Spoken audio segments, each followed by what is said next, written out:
அன்பர்களே, ஆண்டவராகிய இயேசு கிறிஸ்துவின் நாமத்தில் உங்களுக்கு மனம் நிறைந்த வாழ்த்துக்களை தெரிவித்துக் கொண்டு சத்திய வசனம் திருமறை பாட நிகழ்ச்சிக்கு உங்களை அன்போடு அழைக்கிறோம். சத்திய வசனம், இது தேவனின் வசனம். நாம் சோர்ந்து போகையில் கரம் கொடுக்கும் நம் தேவனின் வசனம், நம் தேவனின் வசனம். நீ இவ்விடத்தை விட்டு கீழ் திசையை நோக்கி போய் யோர்தானுக்கு நேராயிருக்கிற கேரீத் ஆற்றண்டையில் ஒளித்து கொண்டிரு. கர்த்தருக்குள் அருமையானவர்களே, ஆண்டவராகிய இயேசு கிறிஸ்துவினுடைய புண்ணிய நாமத்தினாலே சத்திய வசன நிகழ்ச்சியை காண்கின்ற கேட்கின்ற உங்கள் ஒவ்வொருவரையும் ஆண்டவராகிய இயேசுவானவர் ஆசீர்வதிப்பாராக. இந்த நிகழ்ச்சிக்காக ஜெபிக்கிற உங்கள் ஒவ்வொருவரையும் ஆண்டவர் ஆசீர்வதிப்பாராக. நாங்களும் உங்களுக்காக உங்களுடைய ஜெப குறிப்புகளுக்காக தொடர்ந்து பிரார்த்தனை செய்கிறோம். ஆண்டவர் தம்முடைய சித்தமான நல்ல பதில்களை கட்டளையிடுவாராக. 1 ராஜாக்களின் புஸ்தகம் 17ஆம் அதிகாரத்தை நாம் எடுத்து வைத்துக் கொள்வோம். இந்த நாளிலே நாம் கற்றுக்கொள்கிற ஒரு அனுபவம் கேரீத்தின் அனுபவம். ஆண்டவருடைய தாசனாகிய எலியா திடீரென்று 1 ராஜாக்கள் 17ஆம் அதிகாரம் முதல் வாக்கியத்திலே வருகிறார். ராஜாக்களிலே மிகவும் கொடுமையான பொல்லாத ராஜா என்பவன் யார் என்று சொன்னால் ஆகாப் ராஜா. அந்த ராஜாவுக்கு முன்பாக நின்று இந்த எலியா சொல்கிறான், இஸ்ரவேலின் தேவனாகிய கர்த்தருக்கு முன்பாக நிற்கிற நான் உனக்கு சொல்லுகிற காரியம் என்னவென்றால் என்று சொல்கிறார். இதோ என் வாக்கின்படியே அன்றி இந்த வருஷங்களிலே பனியும் மழையும் பெய்வதில்லை என்று சொன்னான். ஆனால் இந்த வார்த்தையை எலியா என்பவன் ஆகாப் என்கிற ஒரு பொல்லாத ராஜாவுக்கு முன்பாக அவன் சொல்லிவிடுகிறான். இப்படிப்பட்ட ஒரு காரியத்தை செய்கிற அல்லது செய்த அல்லது சொன்ன இந்த எலியா என்பவன் மக்களாலே அல்லது மனிதர்களாலே மிகவும் பாராட்டக்கூடிய ஸ்தானத்தில் உள்ள ஒரு மனிதன். ஆனால் கர்த்தராகிய தேவன் அந்த எலியா என்கிற ஒரு தீர்க்கனை பார்த்து சொல்கிறார், நீ இவ்விடத்தை விட்டு கீழ்திசையை நோக்கி போய் யோர்தானுக்கு நேராக இருக்கிற கேரீத் ஆற்றங்கண்டையிலே போய் ஒளித்து கொண்டிரு என்று சொன்னார்.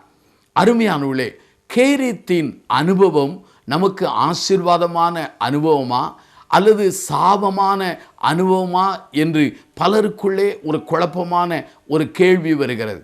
பிரியமான என் சகோதர சகோதரிகளே, கேரீத் என்கிற ஆற்றங்கரை என்று போடப்பட்டிருக்கிறது. ஆங்கிலத்தில் கேரீத் என்கிற ஆற்றங்கரை அல்ல, ப்ரூக் என்கிற ஒரு வார்த்தை அங்கு பயன்படுத்தப்பட்டிருக்கிறது. மழை இல்லை என்றால் அந்த இடத்திலே தண்ணீர் வற்றி போகிற அந்த ஸ்தானம்தான் கேரீத்து அந்த ஆற்றின் நிலையாகும். ஆண்டவராகிய கர்த்தர் யோர்தானுக்கு போய் என்று சொல்லவில்லை. யோர்தானில் எப்போதும் தண்ணீர் இருக்கும். ஆனால் அவர் போக சொன்ன இடம் கேரீத் ஆற்றங்கரையில் போய் ஒளிந்திரு என்று சொன்னார். கேரீத் என்கிற அந்த வார்த்தையின் பொருள் என்ன? ஆங்கிலத்திலே கட் ஆஃப் என்று சொல்வார்கள்.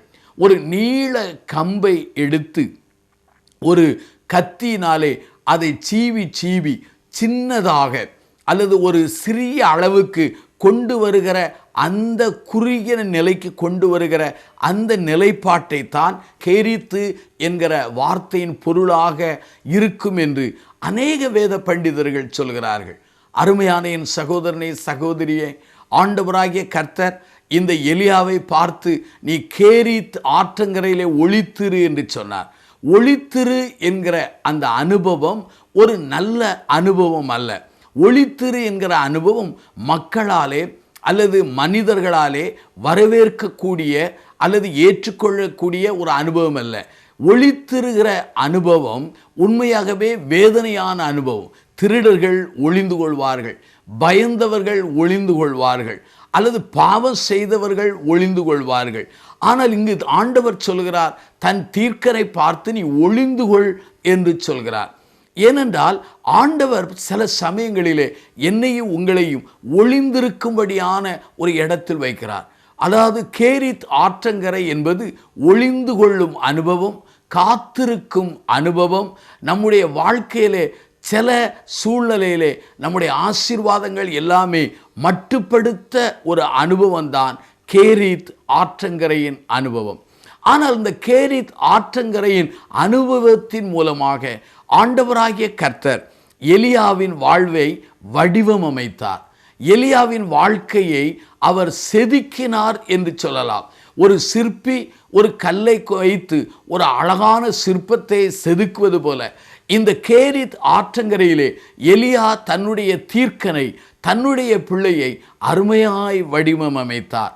இந்த செய்தியை கேட்டுக்கொண்டிருக்கிற கண்டுகொண்டிருக்கிற சகோதரனே, சகோதரியே, உன்னை ஆண்டவர் கேரித் ஆற்றங்கரையிலே வைத்திருக்கிறார் என்று எண்ணும்போது அழ வேண்டாம். இந்த கேரித் ஆற்றங்கரை என்பது உண்மையாகவே ஆண்டவர் குறித்த இடம். ஆண்டவரே அந்த கேரித் ஆற்றங்கரையிலே அவனுக்கு ஆகாரத்தை அவரே தேர்ந்தெடுக்கிறார். கேரித் ஆற்றங்கரையிலே ஆகாரத்தை கொண்டு வருவதற்கு காகங்களை அவரே தேர்ந்தெடுக்கிறார். அங்கே லேவிராம புஸ்தகத்தில் நீங்கள் வாசிப்பீர்களானால் காகங்கள் உண்மையாகவே அது அருவருப்பான பறவைகள் என்று சொல்லப்பட்டிருக்கிறது. ஆண்டவர் சுத்தமான பறவைகளை அனுப்பவில்லை, அசுத்தமான பறவையை கொண்டுதான் எலியாவை போஷித்தார். எலியா எத்தனை வேளை சாப்பிட வேண்டும் அதையும் தேவனே வடிவமைத்தார். எதை சாப்பிட வேண்டும் அதையும் தேவனே வடிவமைத்தார்.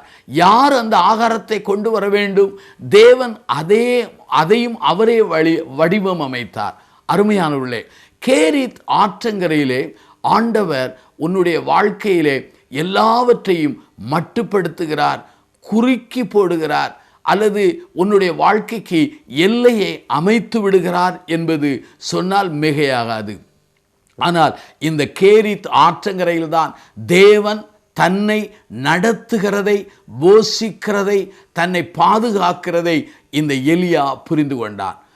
தேசமெங்கு பஞ்சம் நடக்கிறது, ஆனால் எலியாவுக்கு மாத்திரம் அங்கு இறைச்சியும் அப்பமும் தண்ணீர் வருகிறது.